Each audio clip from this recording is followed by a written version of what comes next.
Welcome, everybody, to the new episode of Your Gray Matters this week. I'm Jason here with my dad, Neil. How are you? Hey, hi. So, this week we've got quite the episode. We've got a beard to rival my own, probably surpass it. Why don't you tell us a little bit about what that might mean? I'm really excited actually to have on Gord Melville, also known in his stage presence as the long bearded guy. And Gord is one of the great motivational speakers, coaches. He's trained by the late Zig Ziglar, Tony Robbins, so many of them. He has a wide and big following. And he has a mission, which he'll talk about in the podcast, which is Yeah. just amazing. So we're looking forward to everybody enjoying Gordon Melville this Yeah. week on the Your Gray Matters podcast. Please remember to like, subscribe, comment. Just click that subscribe button right below. It'll be red or black or white on your computer. Just click it right below here and leave a comment if you've got time. It really all does make a difference. Yeah, and thank you for doing that, everybody. We have appreciated the comments. Enjoy the Take episode. care.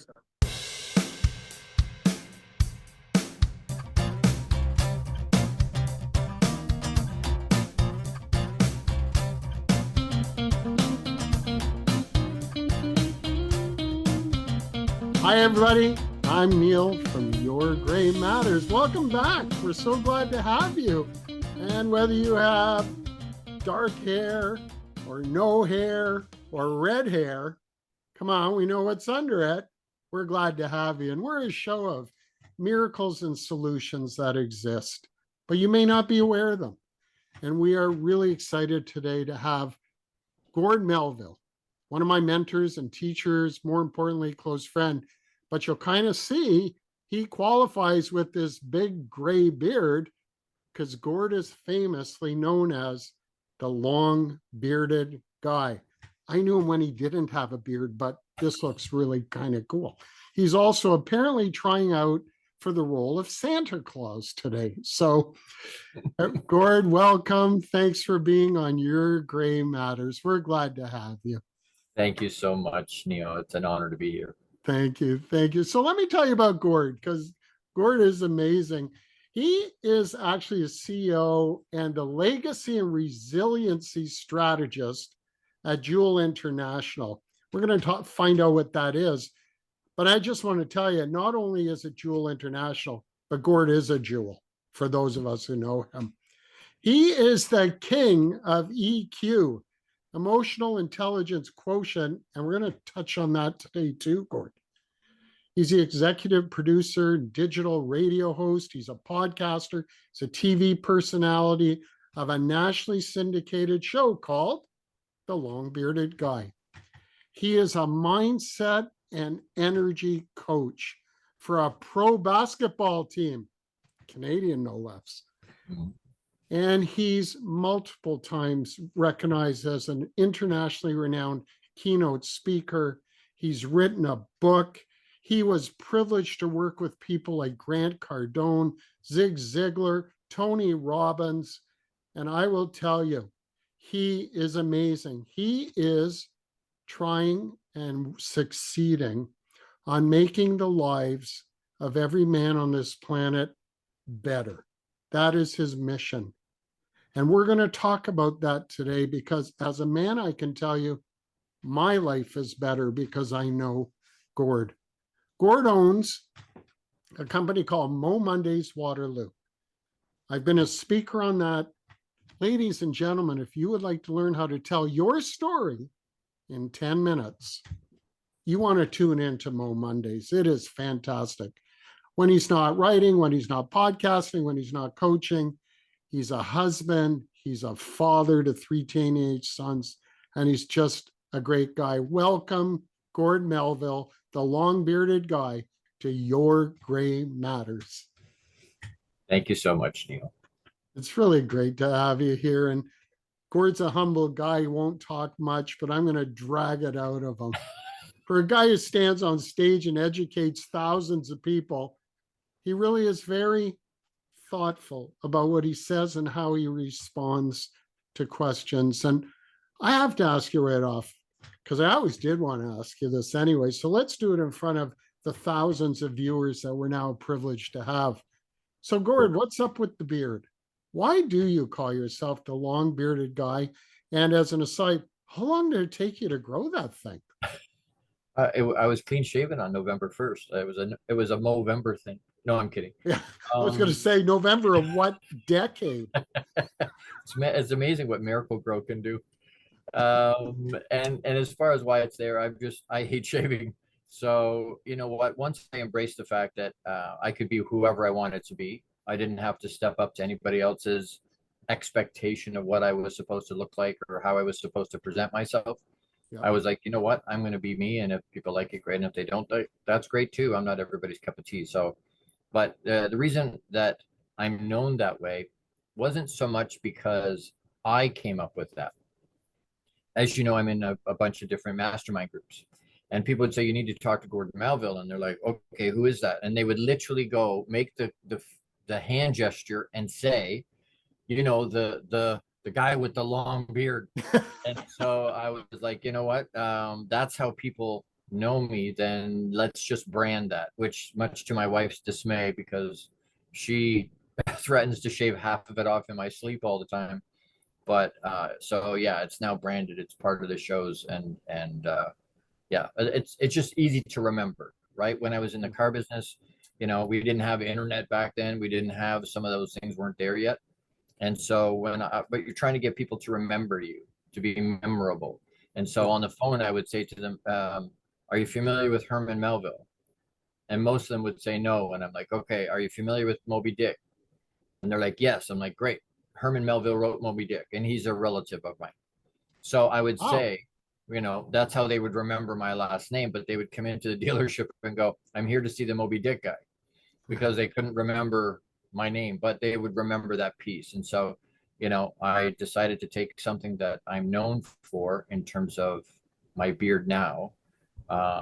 And you know what? That's how people describe it. That's how people identify with me. And that's just easy for people to remember. So, Well, it's really, really cool. And I'm glad that you are living the dream the way that you want to live it. And there's a lot of reasons that people won't forget you. We'll always remember you, but the beard helps, I have to say. Hey, Gord, what's a legacy and resilience strategist? That is such a cool term. What does it mean? essentially, it's an awareness piece. So people think of legacy as an end of life thing, Mhm. right? I want to leave a good legacy. What they don't realize is that legacy is just what we poured into other people. Well, we do that every day without realizing we're doing it, right? We're interacting with people at the grocery store and in the line at the bank and wherever we happen to be. We're pouring legacy into them. We're leaving positive, negative. You know, somebody, we think they cut us off, and we give them the bird and we're all animated. And if they could, we never see them again, but they talk at our funeral. The legacy that we left in that person. Well, I think he thought I cut him off because he seemed to be animated and upset with me. That was the legacy we were leaving. So I Mhm. talk a lot about people, making them aware, what's the legacy you're leaving in people through your regular day, the interactions you're having with your family, with your friends, with your work colleagues, with just complete strangers. What legacy are you leaving in them? And Yes. then resiliency is exactly what it sounds like, right? To be successful, we need to be consistently, persistently, day after day after day after day after. That takes resilience, because life's happening to us.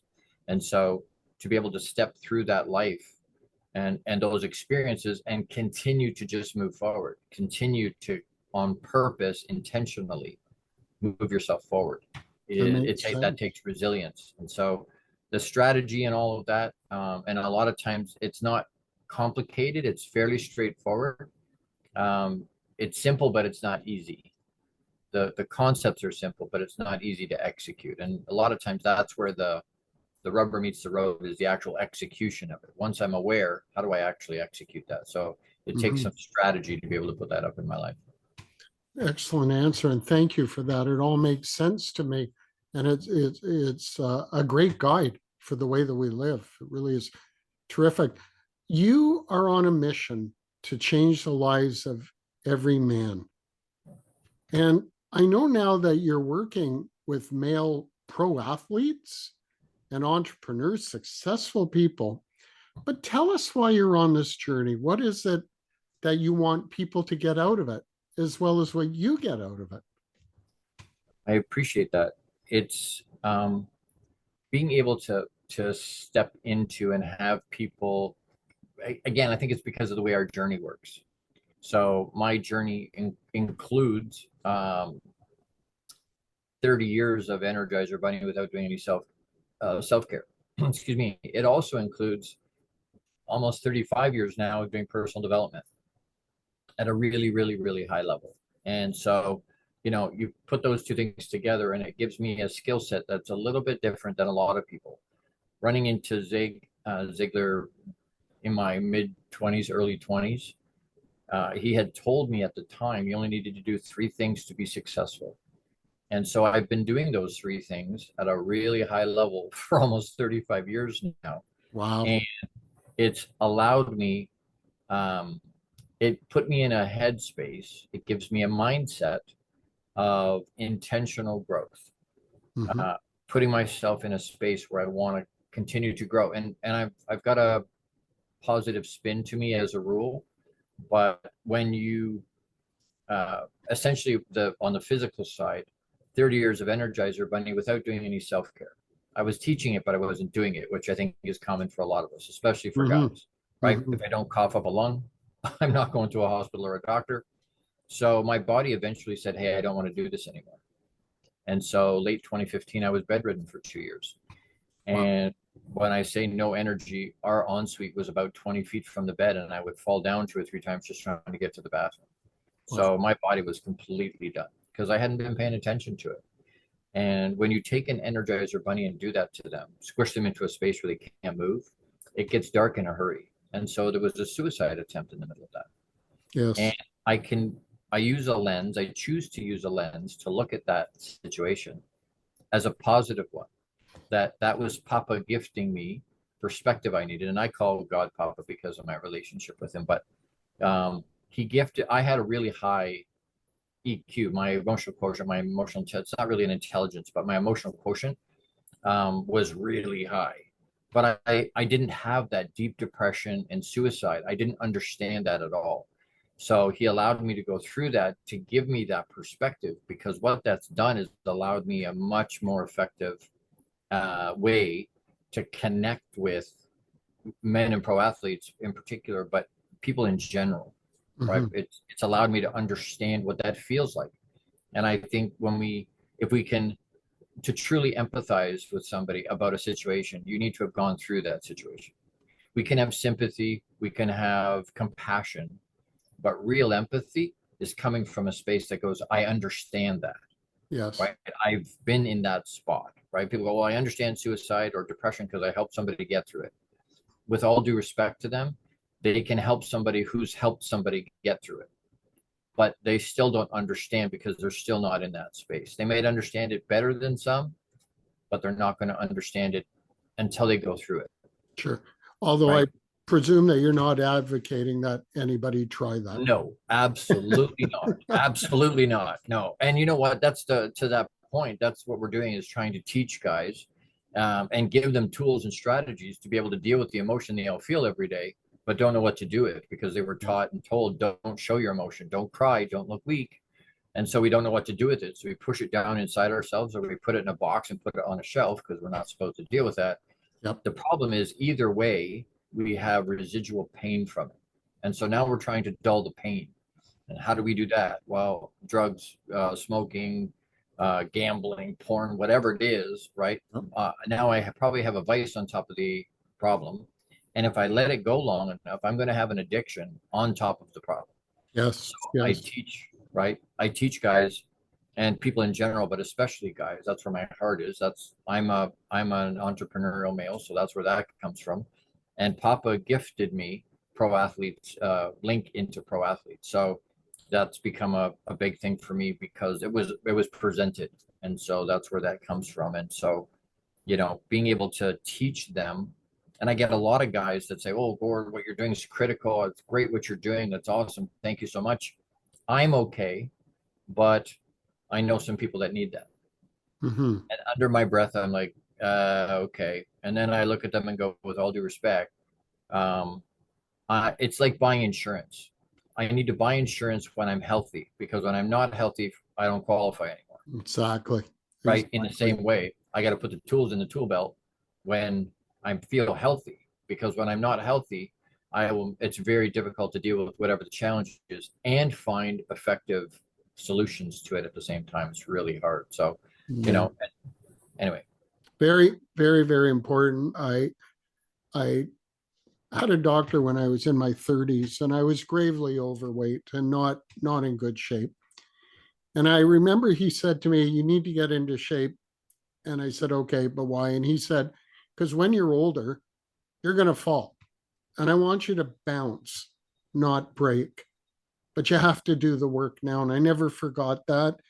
And now, as I'm entering into my 70s, I'm in pretty good shape. And we encourage everybody to work on their health. But I love what you just said, because most things that help us have to already be in our tool chest when we need them, not to start looking for them once we have the problem. True. And it's just good planning. I want to ask you about mindset. I've learned over the years that having the right mindset is very important. That in itself is challenging. I had a lady the other day grumbling at me. She's very low and I hate my life and blah, blah, blah. And I said, "Oh, so do you want to know how to have a great day every day?" She said, "Yeah, what's the secret?" I said, "Only you can decide." But the truth is, Gord, that's not easy. Learning how to have a mindset and then knowing what kind of mindset you want to have and how to get there is really important. I'm wondering if you could talk about mindset. Yeah, mindset, nothing happens without our mind. Nothing happens without our brain, even the subconscious stuff, right? We're not thinking about breathing or our heart pumping the blood through our body, but something in our mind, something in our actual physical brain is looking after that for us, right? So even, we're drinking out of our cup, but to pick up my cup to get it to my mouth, my brain, and it's subconscious, right? I'm not thinking about it. I just reach down and pick up because that's what I want to do. But something in my brain is going, okay, arm, extend, extend. Okay, fingers, grab the handle. Okay, arm, bring it to my mouth. Come on, you can hit that. It's a big target. Come on, you can do it, right? Put it back there. Like, so it's all about everything begins in our brain. Everything begins in our mind. Nothing happens without that. And mindset is a choice. And to your point, sometimes not an easy choice, Right. right? But it's still a choice. And so, I was on another friend's podcast not long ago, and he had said, "So mindset's the foundation." And I said, "Yes." And then I must have glitched a little bit because he's like, "Are you all right?" And I'm like, "Yeah, yeah, no, no, I'm fine." Something's coming to mind. So there's something underneath that mindset, and what that is our worth and value. Yes. What we believe our worth and value is. If we think we're not enough or we're less than, or we're not lovable or whatnot, if that's what we hold on to, then the mindset that gets created out of that is skewed because we're trying to overcome the fact that we think we're not enough or we're less than somehow, and we're Yes. not being authentically ourselves. Right? Everybody wants to be unique. Well, be you. There's nobody else on the planet that can be you as well as you can be you. That's right. That's unique. So just embrace you and then be unapologetically, unabashedly you, and it'll work. But with mindset, we think of it in terms of, even with my athletes, with entrepreneurs, with business people, a lot of times it comes down to three things. And we talk about skill set, we talk about gear set, and we talk about mindset. So skill set in the sports arena is, they're good at basketball, they're good at football, whatever the skills they need to be a good power forward or whatever it is, right? A halfback Hmm. or whatnot. But they spend lots of time and energy and money getting better skill.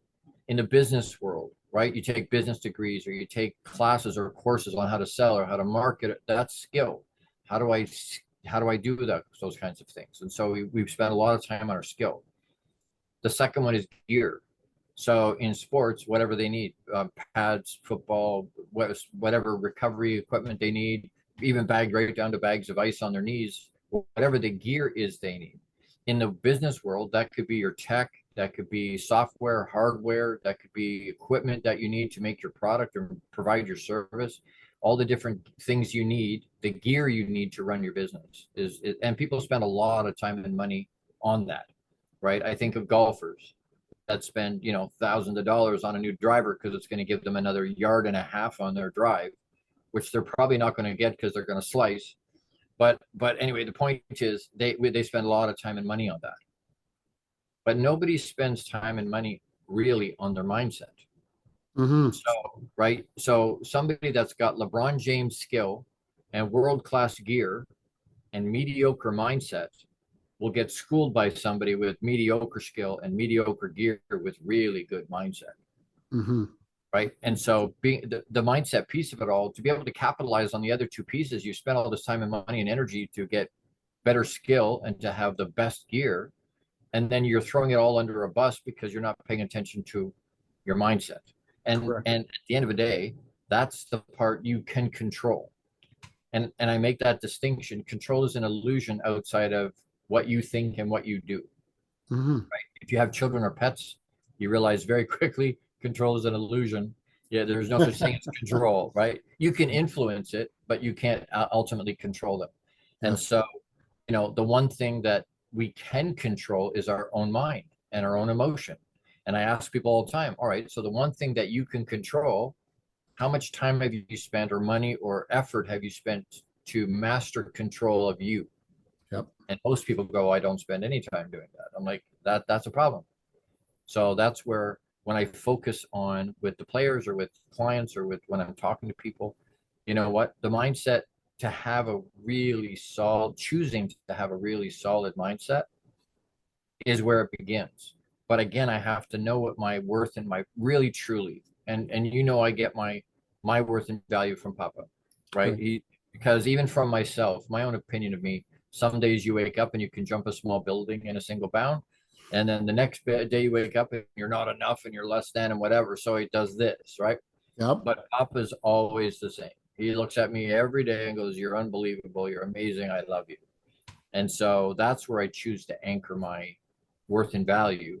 And then creating a mindset, choosing to create a mindset out of that gives me that positive spin that a lot of times, a lot of people either they can have, but choose not to plug into. So, Gord, guys like you and I read, we have mentors, we study, we live in the set. And I certainly, like everybody else, am challenged at times with my own mindset, but I've found ways to get back to where I want. Can you suggest pragmatically some exercises or things that people can do to get onto the road to being in love with themselves? Because really, that's what this is about. Absolutely. You know what? There's lots of things you can do. I'll do a thing with people when they go, oh, hey, I'm not enough. And I'll look at them and go, right, so do me a favor, write down a list of things you've achieved in your life. Write down a list of things that, right back to as far as you can remember. I graduated from elementary school. I was on the, because we think of it, oh, that's nothing. Well, there's lots of, Henry Ford was a grade 3 dropout. It's not a given that everybody is going to have done with, right? Yep. So the thing is, you write all that stuff down as much as you can. Write as much stuff down as you can remember, things that you've achieved in your life. And it doesn't matter how big or small they are. It doesn't matter whether you got a trophy, didn't get it. None of that. It's these are the things I've achieved, right? And then to be able to look at that, I would type it all up and then laminate it and put it somewhere you can see it. Because when you're in that space, when you're in a space that says, I'm not enough, you wake up and go, oh, I'm not lovable. I'm not. Wait a second, you're married. I've been married 31 years. I know I'm lovable. She tells me every day that she loved me. So, and so being able to have a point of reference that reminds us over and over and over and over and over can be a very practical way to change mindset. The other part of that is that it's a choice to do it. Yes. So one of the techniques I had given I've given it to a few clients is just when you're in a really high vibration, you're all jacked up and excited, sit down and create for yourself a Spotify playlist of music, 2 or 3 hours long. that holds you in that high vibration. That keeps you pumped up and you're all jazzed up. Oh, this is awesome. I love this. I love this. I love this. And then when you get into a negative space, force yourself to push play on the Spotify list. Yep. Right? Because it'll lift you back into that vibration, right?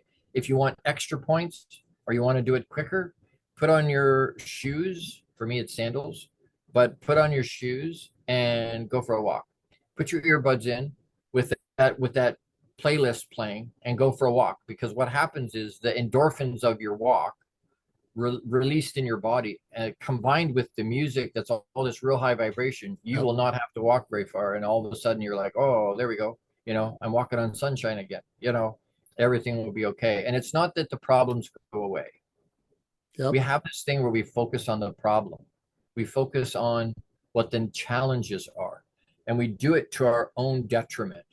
I'm trying to find something. So what happens is we go, eventually that's what happens. All I can see is the problem. All I can see is the challenge. I can't see opportunity. Right. I can't see good things. I can't see bad things.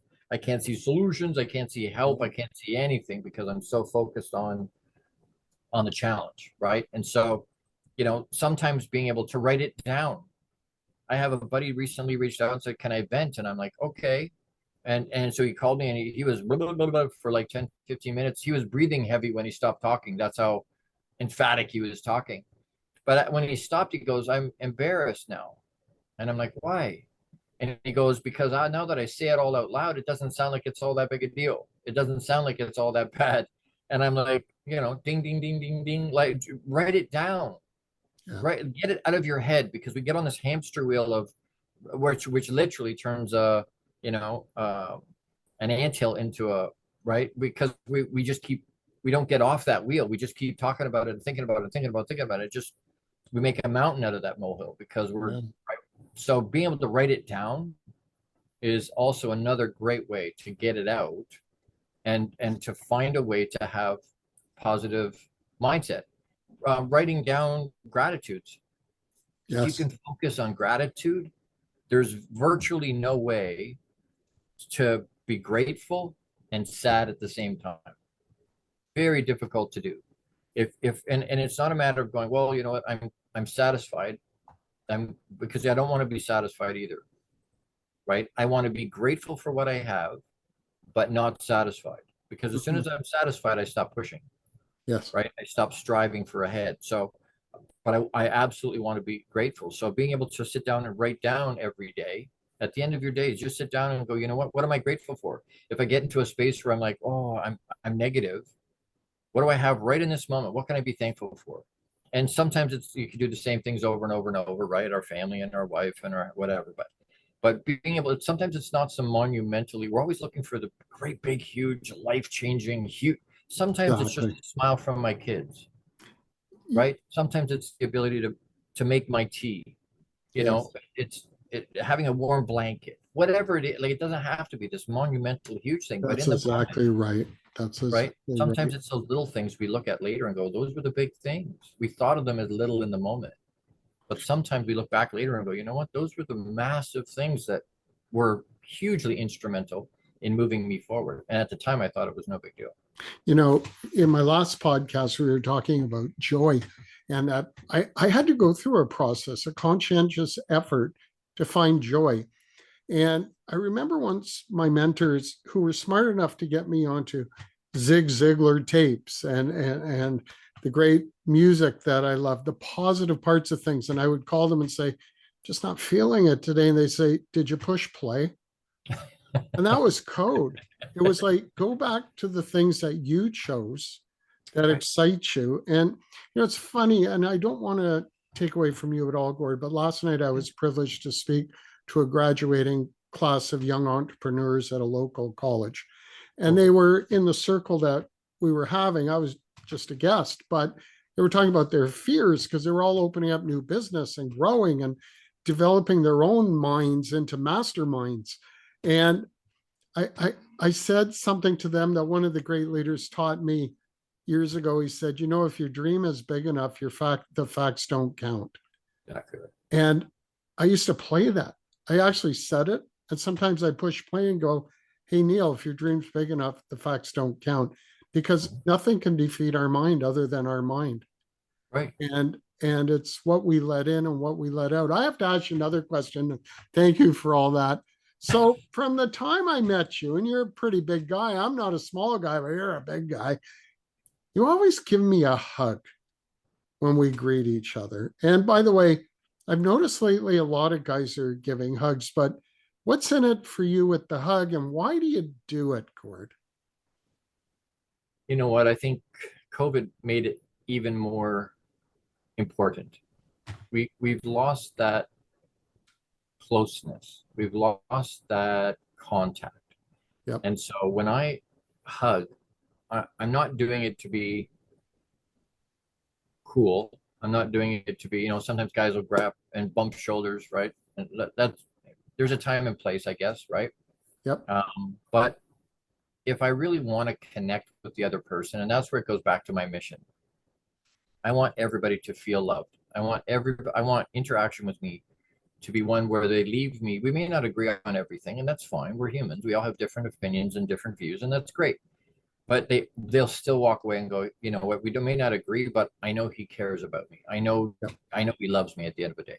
And so, being able to hug somebody in a certain way, it's not just, a hug happening is a great thing. No matter how it happens, a hug is awesome.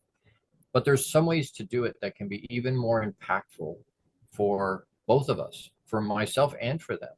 Yep. And right. And that's to take, usually if you watch people hug and really pay attention to how they're hugging, usually they'll take their head to the person's left. So my head would go to your left, right? And I think it's because that's the way we shake hands with that side, and most people are right hand. It's just natural to do that. But if we can do it the other way, so instead of going to the left, stop yourself and go to the right, because now we're heart over heart. Mm-hmm. And there's an energy transfer that happens, whether you mean to or don't. When you're heart to heart, we're humans, we're all connected. That energy is all connected. And so when I hug you that way, my heart over your heart, we exchange that energy. Which is all that we are, is energy. That's right. Exactly right. But it's harnessing that and giving it to another person. I'm giving them energy. They're giving me energy. There's a reciprocal relationship there when we hug that way. And then I hold on for more than 20 seconds, because if I can do that, there's the endorphins, scientifically provable healing endorphins that get released in your body that can literally heal you, that will make you feel better. And so, a combination, and I can't tell you, Neil, the number of times I'll hug somebody and they can feel their body go limp, like they're going to let go. And I just don't let go. Mm-hmm. And they're like, oh, out loud, they'll go, oh, a real hug. Oh, it's been so long. And lots of people, when we separate, they've got tears in their eyes. Yep. Because they haven't had a hug like that in however long. And again, it's not a, I want you. It's a, you're a human, I'm a human, I love you. Yeah. Right. But even in my learning that I went through, they even taught the guys that it's okay and it's appropriate to tell a guy that you love him, especially if you're doing stuff with them and he's like a brother, a close friend. There's no other meaning. Just love you, man. One human to another. Well, and it's agape. It's not we conflate all this. It's not, and guys do that bad. We conflate sex with love. Yeah. Right. And there's lots of ways to be intimate. Sex is the easiest one. Taking off your clothes and having sex is the easiest way to be intimate with anybody. That's the easy one. There's so many other ways to be intimate that have nothing to do with sex or arousal in any way, shape, or form. Yeah. Right. And so being able to connect on a deeper level, COVID stopped us from being able to do that. Yes. Social media stops us from doing that. We can connect globally, but we don't connect inside our own home. We don't connect with our neighbors, right? So it separates us locally and brings us together globally, which there's benefits to that. And I'm not saying it's not good. There's time and place for all those things. Sure. But we get so stuck in some of this stuff that we get blinders, and then we wonder why our life isn't what we want it to be. Why am I not close to the people around me? Right? My talk when I went to Atlanta for a bunch of guys, former pro athletes and college students and entrepreneurs and all these people, the title of my talk was Stop Cheating. And guys have a visceral reaction to that. Yep. Married guys, right? Because, oh, I've never stepped out. I've never stepped out. And guys that had stepped out still had a visceral reaction, like, how does he know that? Who's he been talking to? Yep. Right. But in the moment, I'm like, no, no, no, no, no. I'm not talking about with another human. But a lot of us as guys, we're being unfaithful to our relationships at home with our job. Yes. Right. So in that same kind of a context, we go to work, we get validated. People tell us we're doing a good job. We get patted on the back. We know we're doing well. We know we're good at what we do. We get paid well, whatever it is. But then we go home and 50% of relationships end up in divorce. So maybe I suck as a husband. And my kids look at me and go, you're not the boss of me. I hate you. And I'm like, okay, you know what? I'm going to keep my butt at work because at least there I feel valid. Yeah, somebody likes me. Yeah. Right. Yeah. And so, but that just exasperates the problem, makes things even worse at home. All my relationships aren't as close as they should be. Right. I've had more guys reach out to me that were in that room in Atlanta. It's only been just over a month. And I've had several guys. The one that comes to mind, he said, Gord, he said, my kids are closer to me. I'm closer to my wife than I've ever been because of the way I'm hugging them. I'm giving them the energy and the concept and the feeling in real time. Yep. I care about you. It's not just yeah, hey, whatever. Yeah, exactly. I care. I care and I love you. And so is it okay to say yes? It's not an I want you. Right? When I started to say it to my guy friends, they're like, do we need to have a conversation? And I'm like, no, I love my wife. Well, human beings are social creatures, and absolutely we're missing. You know, I found something interesting. I love just going for a walk because you actually can say hello to real live people as they walk by you. There may be nothing more to it, but people I'm finding are really excited to say hello. Absolutely. And to just keep going. Well, and we can change their life. And I know I've shared that story with you before, but it was a true story from Reader's Digest about a young man in New York City that was a loner, had no family. You know, he walked 10 blocks to work every day, walked home. He said, I worked, I ate, I slept, and I worked. And he said, my quality of life was in the toilet. There was no point to his existence. He was existing. He wasn't thriving. And so one morning he made a pact with himself. I'm going to walk the 10 blocks to work the way I always do. And I'm going to walk the 10 blocks home. And if nobody smiles at me, I'm going to end myself when I come home. Wow. Right. And New York City is not the place you want to do that. Yeah, exactly. It really isn't. But anyway, he walked the 10 blocks to work. Nobody smiled at him. On the way home, one gentleman smiled at him.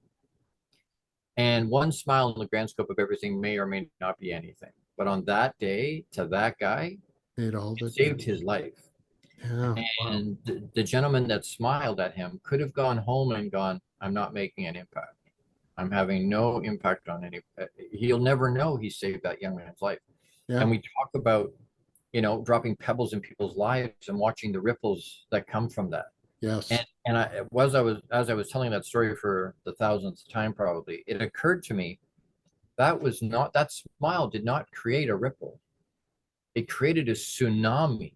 It flipped that young man's life upside down in a blink of an eye, without any money and without any relationship, to a complete stranger. We all talk about, I gotta have money and I've gotta have a relationship. No. We can save people's lives in the blink of an eye with something that's as simple as a smile. That hello that you're saying to someone as you're on your walk, maybe that's the one thing that person needed to encourage them to show up again tomorrow and not be here. Exactly. We don't know. We have no idea. Yeah. Right. And it's not a matter of, do I get it back? What happens if I don't get the smile back, or I don't get the hey, good morning back? I didn't do it for what I get back. I did it because I think it's the right thing to do, and it's who I am. Yeah, that's it. It's who you are, and you're getting the kick out of it. What the other person does is not your business. Exactly right. It's not my responsibility how they receive enjoying it. I love that. I have to ask you, earlier in this presentation, thank you so much, Gord. We talked about EQ, we talked about IQ. Just for those who don't know, what's the difference between the two and where do they fit in? Okay, well, and to expand it one more, again, a buddy asked, what's the difference between, or what's most important? I think he said, what's most important, SQ, EQ, or IQ? Okay. And I was laughing And he goes, what? I said, take SQ right off the table, because most people don't even have a clue about EQ, let alone SQ. So, but anyway, the difference is, and I've always thought, you said you're in your 70s. I've always assumed you were in that you and I are about the same age. So I'm 55, but people of our ilk used to say, people don't care how much you know till they know how much you care. Right. That's EQ.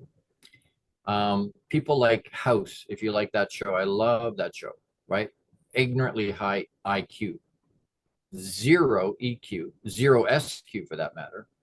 What's And SQ? Sorry, what's SQ? social quotient. Social code. Okay. Okay. So we know people that are socially awkward. Usually those two go together. If they're socially awkward, a lot of times they don't have high EQ either. Okay.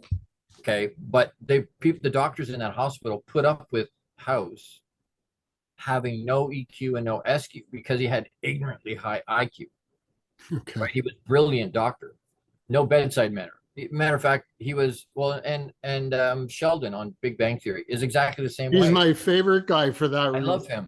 I Yeah. love him. But no, now by the end of both those series, House and Sheldon start to have some EQ. It's Yes. not high, but they start to understand that what they just said was ignorant and probably hurtful and rude. But when those series started, they didn't have any concept that the fact that what they had just said was hurtful That's or true. rude or insensitive. They had no concept of that. Right. So those are extreme cases, right? Those are extreme versions of it, but it's Yeah. really easy to identify then. All right. If I can be brilliant, but if I don't have some emotional quotient, then some sensitivity around how I implement my IQ, people will not listen. Uh-huh. Right. It people do this, or they just hands off and go, you know what? I don't like talking to that person because they're brilliant and makes me feel stupid. And they don't present it in a way that's has any kind of sympathy, compassion, or empathy if it's possible. They don't have that, so I don't like talking to them. They're brilliant. They're brilliant human beings. Sometimes you see that with doctors, right? Yes. They're incredibly brilliant doctors, Yes. gifted doctors, but zero bedside manner, right? Yes. So It's so it's having a sense of the other person and how they're feeling, as right, well as having intellect right. to do things. And I thank you for that. I laugh hysterically quite often at Sheldon in the Big Bang Theory. And it's because I realize that the actor Jim Carson is probably someone who's not lacking an EQ at all. And True. that's why he can play that role. Absolutely. And really interesting. Gord, I many years ago became a motivational speaker. My story, people have heard it if they've watched the podcast. But I was introduced a number of years ago to this incredibly fun but challenging opportunity called Mo Mondays. I actually did one before I met you in London. And that was amazing because I noticed while I was speaking, I heard applauding and I didn't know why. And that was interesting. But talk to us about Mo Mondays. You're the, if you'll forgive me, the papa of it in Waterloo, Kitchener Waterloo. Everybody, you want to partake in Mo Mondays, whether you're a speaker or someone who's come just to have a great time listening to people tell their stories. This is a winner. Talk more about it, Gord. I appreciate that opportunity. Mo Mondays has been for Don Callahan and I. He's my business partner. We co-own the franchise here and in Waterloo, and it's been a 5 year, almost 6 year journey. We've done 60 some odd shows. A little over half of those are live, and about half of those, not quite half, are digital.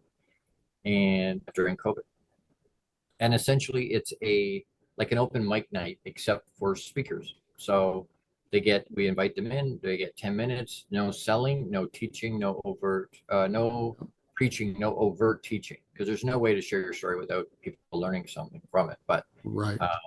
right, and we always have live music. So but we've been elevated. We're one of the only cities that came back after COVID. We are the only city that continued to run through COVID and go 100% digital. Our venue that you've been in, that you spoke in pre-COVID, holds, I think the fire code is 140 people. And when we went digital, we were bummed out that we couldn't hug and we couldn't be in the same place. And, we really enjoyed being right in front of people. But our high watermark was August of 2021. And more than 30,000 people watched our show. Wow. That month's show globally. And Wow. so there's a need for people to be able to hear and connect. And it's not nobody wants to listen to my sad story. That's not the deal. No, that's not what it is at all. That's not what it is at all. We do get the heavy stuff, right? We do get the PTSD and depression and suicide and Sure. and heavy duty stuff, right? But we also get anecdotal things about their pets and their kids and vacations and what. It's a really good mix of light and heavy, and it's always, we billet it as inspirational entertainment. Yes. So we want both to happen. We want people to be inspired, but we also want them to be entertained. And I challenge people to show up. Number one, come and experience it, because it's an amazing experience. It really is. And then I challenge them on the whole idea around speaking. It's one of the top fears of people, right? Yes. Speaking in front of people. But I always ask people in the audience every month, how many of you have a story? And almost nobody puts their hand up. Right. And I'm like, oh, that's crap. You all have a story. Right. You all have a story. Whether you wanted to share it from stage or not is a completely different deal. Exactly. Right. But you all have a story. Then the other challenge to that is, and I say to them, I'm going to challenge you. Why do you not want to share your story from up here? And it's silence, and I can't see, and you've been in that room, I can't see very well into the crowd because of the big lights. That's But right. I'm like, someone just shouted out. We all know what the answer is, right? And so somebody goes, I'm scared. It's fear. I'm like, yes, thank you. We're afraid, but fear is not real. It's a construct of our brain. Yep. Danger is real, but fear is not real. And it can either, and a lot of times fear stops us from doing the things we want to do or should be doing, right? Because we can't step through it. But when I get into a dark place, when any of us get into a dark place, what do? We pray. And they say there's no atheist in a foxhole, right? When a plane's going down, everybody's praying. It doesn't matter everybody's praying, right? But it becomes in that space, what are we praying? I need help. I need a miracle. I need something. Give me hope. Give me something. Please give me something. And so we're so interdependent, to your point earlier. That energy is flowing through everybody, and we're so dependent on each other.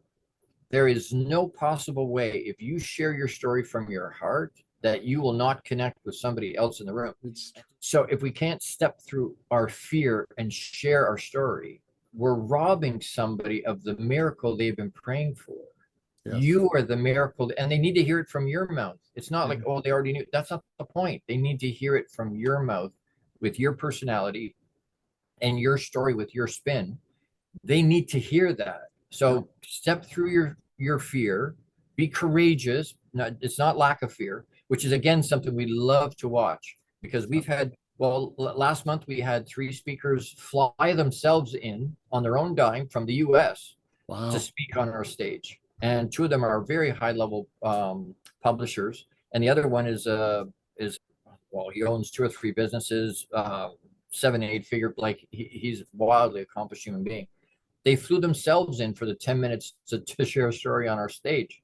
That's the level of talent we have. You've been on our stage, right? But we've had people like yourself and like them, all the way back to people that have never spoken anywhere before. And they're the ones I love, because amazing. They're ready to be the answer for somebody else, including themselves. Exactly right. I tell a story about this husband and wife team that had never spoken anywhere before. She played guitar, and she loved to play guitar, but Gord, I've never done that in public before. I've never done that in front of people. She wrote songs and sang her own music and whatever. I'm like, I kept challenging her month after month after month. Come, you can be our music. And she's like, no, I can't do it. I can't do it. Eventually, we got her to say yes. So come and be one of our speakers, be our music. Your husband can share. And so they had never been on stage for anything before, not music, not speaking, not anything. Yeah. They both shared that night as speakers. And then she was our music. She, within the next month, quit her job, and she's now a musician full time, makes her living from that. And it gives me goosebumps because it just, that's life changing because of our event. If we didn't have our event, maybe she does it a different way. But we are helping catalyst people, and even if they get on stage and they're shaking, they're just petrified about, right? And they can be, and they can be, absolutely can. But they come off stage and they're like, yes, and they're all empowered because they're like, well, I'm still alive, and that was awesome. And you talk about the applause. Well, Mondays is a place where, I mean, Toastmasters is a great place to learn how to speak and to structure your right, and to learn not to say and all the different bits and pieces of really polishing your craft.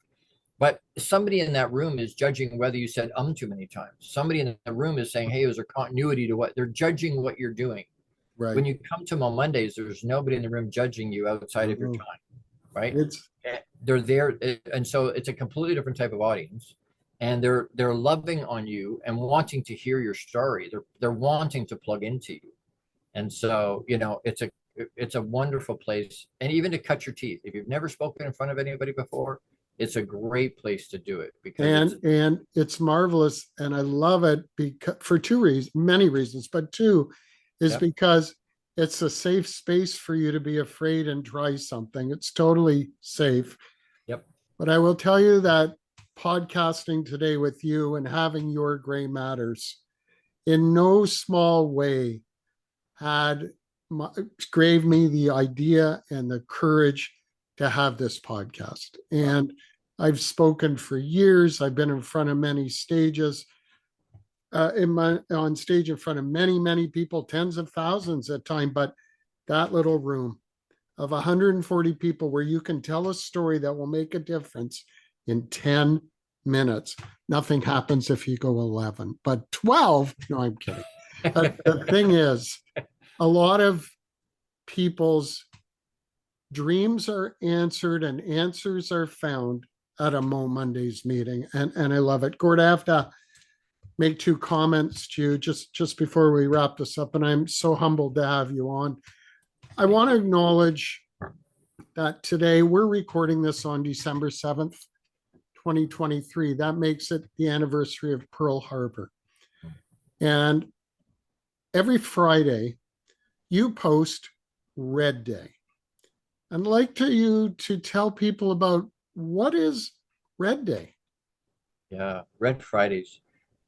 And that it's interesting that this day does live in infamy. It really does, and has deep significance for a lot of people. But Red Fridays, RED, is Remember Everyone Deployed.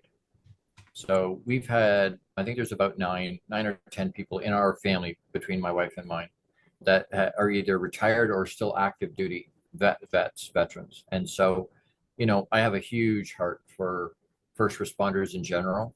My partner's a first responder, so I see that regularly.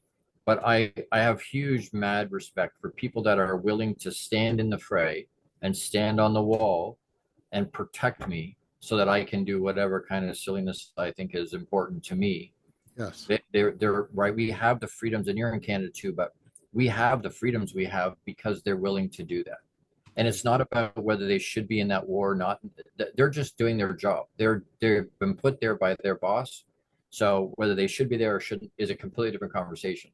But to be able to support the troops, to support the actual soldiers, they're human beings that we see them as, machines sometimes, and they do some unbelievable stuff. But, they're willing to stand there. And so Red Fridays, I try and wear, I don't try, I do. I wear red clothes, whether it's my vest or my tie, or right now it's easy with my hat. I was going to say the hat works. Yep. The hat works. Yep. Double duty. But yeah, being able to, and anybody that knows that that's what Red Fridays is about, I post it on my Facebook, I post it on Instagram and on whatnot, right? Support our troops, Yes. Support the people, because the legions are getting smaller and smaller and smaller because the young kids, doesn't work the same way. They don't have that. My sons, I've got three. The oldest one, was born after 9/11. So he doesn't have, they don't have any concept of any of that. They don't understand what the world was before some of those things, right? Yep. And it goes back to, like you say, Pearl Harbor. Was a huge day. That's got, for a lot of people that are still around, it's got some huge. But they talk, where were you when JFK got shot? Where were Yep. you when Bobby got shot? Where were you when all these different things that are monumental things that literally changed the world? And so I don't want to forget, right? 9/11 or September 11th. You know, it's a huge monumental type thing. And if we just forget, you know, there so many people lost their lives. We have to be able to remember and honor and respect them for what they're doing. And you know, when you're walking down the street and you see a professional like a police person, which you often do, or a fire person or someone in the military, etc., I always try to say hi. Because Absolutely. turns out they like it too, like everybody else. Gord, thank you for that.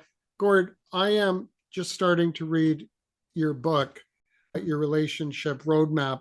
How about talking about that for a little while for people? Then we're going to wrap up by you telling us how people can find you. And ladies and gentlemen, I recommend that you find Gord. He is terrific. Gord, tell us about this great book. I appreciate that. The book came about. I've been married 31 years. Don Callahan's been married 30. Jim Hetherington's been married more than 40. So the three of us get together, and there's more than 100 years of marriage to the same three ladies. And so, you know, there's certain things we get asked all the time. Give me some advice. I'm looking to get married, or I'm having struggles with my relationship, with my marriage, or, you know, we're newlyweds, and, you know, what, you 33 decades, holy crap, what do you attribute that to? And so we always have these little pieces of advice that we would give. And so Jim grabbed a few of us and said, hey, let's put a bunch of those pieces of wisdom together and then pump it out for people to be able to access. And so my two pieces were, you know, it's not 50-50. Relationships aren't 50-50. It's 100-100. Yep. And right. Beautifully put. Beautifully put. And then the other one was never stop dating. Mhm. Right. The marketing package for a lot of us is way better than the actual product. And we stop putting in the effort, and then we wonder why it blows up. But if we never stop dating, we always keep putting that best foot forward, and we're always looking out for the other person and wanting their best interest, then why would you ever go apart? Like you'll hold on to that, right? The other thing I didn't write in the book, and I will if I ever do another one of those, is not having expectation, but having agreements. Yes. Is something that's massively huge. See, that's what Sheldon and Big Bang had, agreements all the time, but you mean something different. I think you're aware, many people are. Linda's my bride. I refer to her as my bride, not my wife. I do it, A, because she is my bride. That's why. Yeah. But I'm amazed by the response to it quite often. And I want to thank you so much for all this stuff. It is a great book. I'm halfway through it. I want to thank you for everything that you do and that you've done for Linda and I. But folks, reach out to Gordon. Gord, how shall they find you? There's a million ways to find you. So talk about ICN if you want. Talk about your email address or your website. Please, let's tell people how to do this, and we will post it all in the description. Perfect. If you go to Inspired Choices Network, that's the network that holds my nationally syndicated live radio show, TV show, and podcast every week. But it's a free download anywhere you go, anywhere you would find that kind of thing. Inspired Choices Network. Download it, and then you can jump on. You find the Long Bearded Guy is the name of the show. So, but on any social media platform, if you put the Long Bearded Guy in, you'll find me.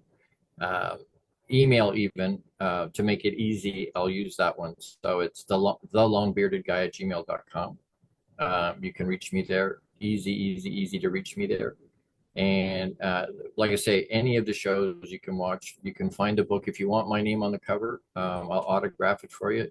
Send me an email, and we'll get you a copy of the book. But yeah, that's the easiest ways to get a hold of me.